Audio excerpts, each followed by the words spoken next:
She's got one eye on the present, one eye on the past, one eye on the future.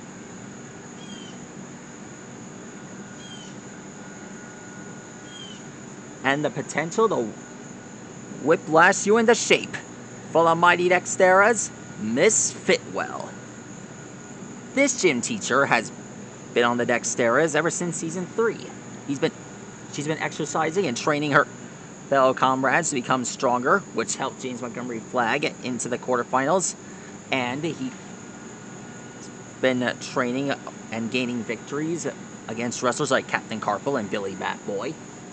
And she has this latest state-of-the-art training equipment, which helps her and her teammates get into shape, along with her ally-in-law, the Stash. Hopefully we'll get to see her in the quarterfinals again. And one thing about this lady is that she has a bowling pin on her forehead. Anyway, that's how you draw Miss Fitwell.